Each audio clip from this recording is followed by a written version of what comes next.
Hello? Hey, how many times do I have to tell you to keep the noise down when you open and close the door? What? I'm sorry. Was it really that loud? If it wasn't, I wouldn't be calling, would I? Seriously, how many times do I need to repeat myself? The call was abruptly ended. Despite the brief exchange, it was utterly draining. How many times had I had the same conversation with our next-door neighbor? My family and I aren't trying to be loud. My name is Leon. I'm 37 years old. I work in sales administration for a medical equipment company. My husband, Larry, is on a solo assignment overseas, so it's just my 13-year-old son, Steve, and me at home. We live in an older apartment, but the location is great, so we love it. But there's one recent problem. A woman who moved in next door keeps lodging complaints against us. Even this weekend, the doorbell rang repeatedly, and I approached it with trepidation. How many times do I need to tell you to be quiet when you open and close the door? I'm really sorry, I wasn't trying to slam it. That's not my problem, just be considerate, all right? Seriously, she just yelled and left. Her name is Dina. She's a housewife in her 40s with a high school-aged child. I remember feeling a bit intimidated by her sharp gaze when we first met. As I expected, the aggressive complaints are nonstop, especially on weekends. I told you not to thump around in your apartment, it's so disruptive. I'm sorry. I'll be more careful. Come on, it's not just you living here. I genuinely believe we aren't causing any noise disturbances. Of course, my son Steve is a quiet kid, probably even quieter than the other units. In reality, I secretly think Dina's place is way more of a nuisance. Her high school-age daughter, Vivian, loves blasting her music, and the sound leaks terribly. Even Dina's phone conversations are so loud they penetrate our walls, yet they turn a blind eye to their noise while always pointing fingers at us. Especially in an old apartment, it's essential to be considerate of each other. It's bad enough when she rings the doorbell, but it's genuinely terrifying when she bangs on our front door.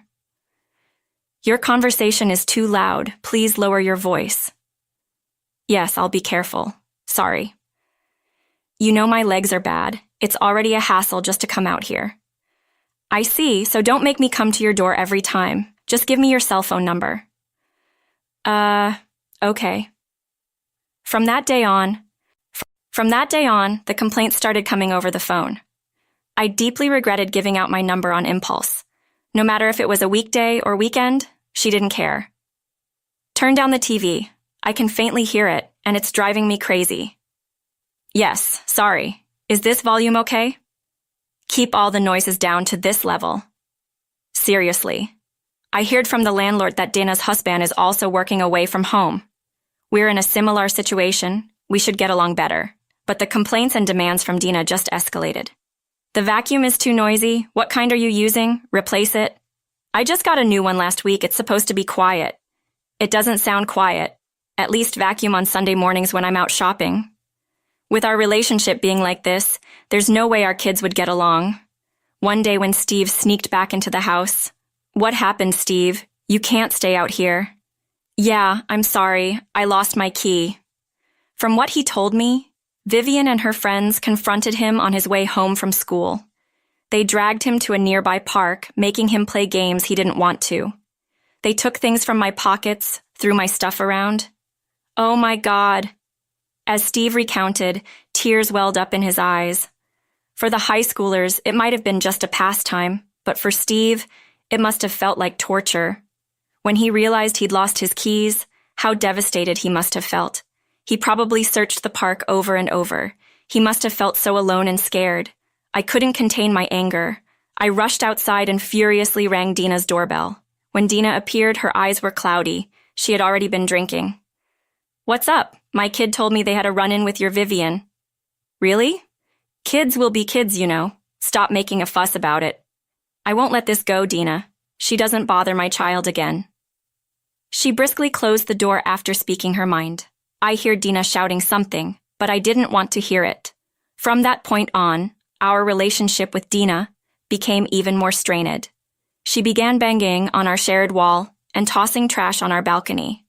Talking to the apartment manager didn't seem to help. Dina wouldn't change her behavior. "This is quite a predicament," sighed the apartment manager, scratching his head. I've had similar complaints about her. I've told her not to disturb the peace here, but it doesn't get through. She sure doesn't take advice well. If the apartment manager can't get through to her, what chance do I have?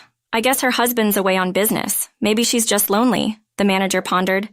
But that's no excuse to hassle the neighbors. True, it's not right. I'll talk to her again.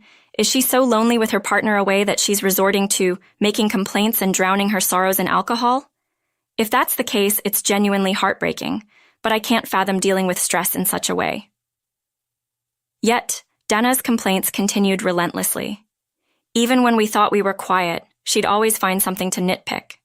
Thanks to her, we never got a moment of peace. The thought that the constant complainer next door might be eavesdropping kept us from even laughing freely. Recently, there have been loud knocks on our front door in the evenings. When we checked the security footage, it appeared to be Vivian's doing. The knocking continued until the apartment manager threatened to evict her. With such overwhelming stress day in and day out, both Steve and I were totally drained. One day, I phoned my husband Larry, who was overseas, to fill him in on the situation. It's just, I can't believe of all people she moved next door. Is that what's been happening? How about Steve? Any more issues with the girl next door?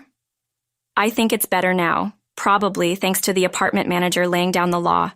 We've told Steve to consult the property manager in emergencies, like if he loses his key.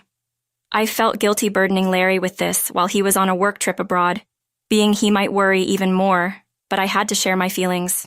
I felt like I'd fall apart if I didn't talk to someone. That's when Larry spoke up. If you're feeling down, maybe you should take a break to distress. Distress?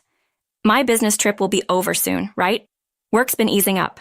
I have some free time now. Are you suggesting? Yeah, what do you think? It's a great place here.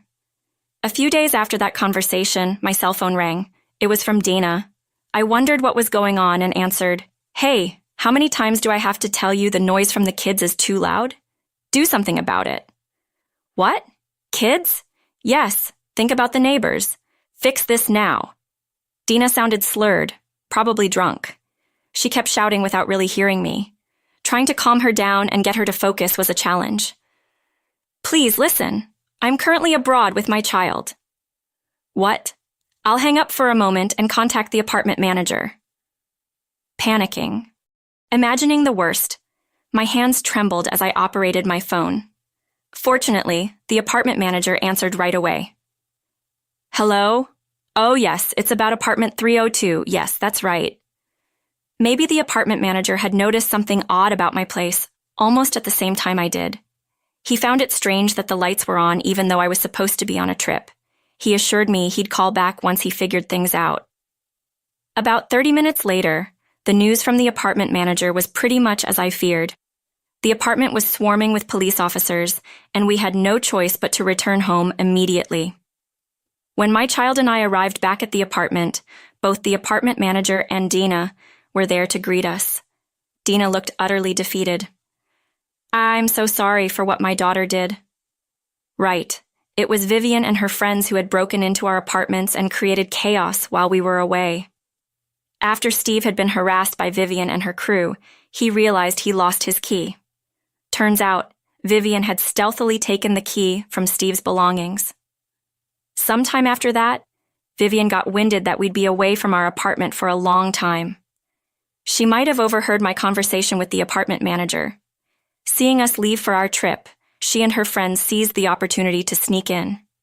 They partied so hard that eventually a police officer had to step in. Our apartment was a mess.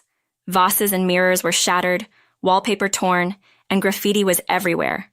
There were discarded candy wrappers, instant noodle cups, juice cartons, and plastic bottles all over.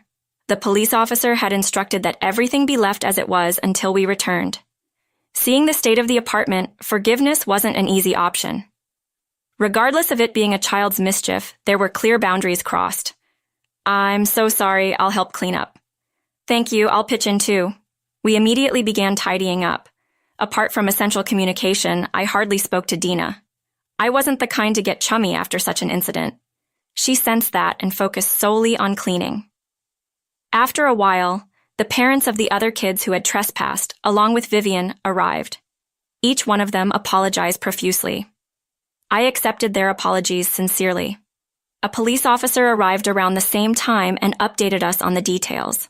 When the police arrived, there were 4 girls in the apartment, including Vivian. All of them stopped their antics and sat down properly after a stern warning from the apartment manager. All 4 of them, "Are you over 18? So they can be held criminally responsible. I was told that the 4 of them were currently detained at the local police station. Whether they'd remain in custody would be up to the prosecutor and the judge. I had spoken to the authorities, emphasizing that these were just kids, most of them still in school. Being arrested and detained is traumatic for anyone, especially for the young ones. I believed they shouldn't face harsh penalties.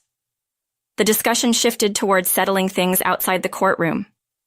The apartment manager would assess the damages for broken windows, mirrors, and wallpaper. All I had to decide was the compensation for the damages and my emotional distress. The bill would go to Vivian's mother, Dina. The financial burden would be shared equally among the 4 families, each reimbursing Dana. By the time our negotiations and cleanup were wrapping up, I saw a large black van pull into our complex. A tall, imposing man and Vivian stepped out. Could it be? My hunch was right. The man was Dana's husband. He had a strong and commanding presence and didn't seem like someone from a traditional office job. He seated both Dana and Vivian next to him and turned to me. "We sincerely apologize for all the trouble my reckless wife and foolish daughter have caused," he said, repeatedly expressing his regret, almost to the point where I felt embarrassed. I lost count of how many times I told him it was okay and to stop apologizing. Dina and her crew left shortly after, continuously apologizing. 2 days later, Dana and Vivian moved out. I initially thought it was just the movers, but when I checked, Dina told me she was moving in with her husband. I had been reluctant because his new job is in a very rural area, and I didn't want to go, she said. But after the recent mess, I didn't feel right staying here. She decided to join her husband. If this ordeal brought their family closer together, then perhaps it was for the best. As a wife with a husband on a solo assignment, I genuinely felt that way. I sincerely hoped that living with her strong-willed husband would keep Dana on the straight and narrow, and that Vivian might mature a bit. A few days after that, with my windows and walls back in pristine condition, my husband Larry returned from his trip. My son Steve and I went to the airport to greet him. Larry's overseas assignment was over, and our family of 3 was together again. I wouldn't have to face any more unsettling nights alone for a long time. The recent events reminded me of the importance of having family close. Life is truly better when we're all under the same roof. That was my heartfelt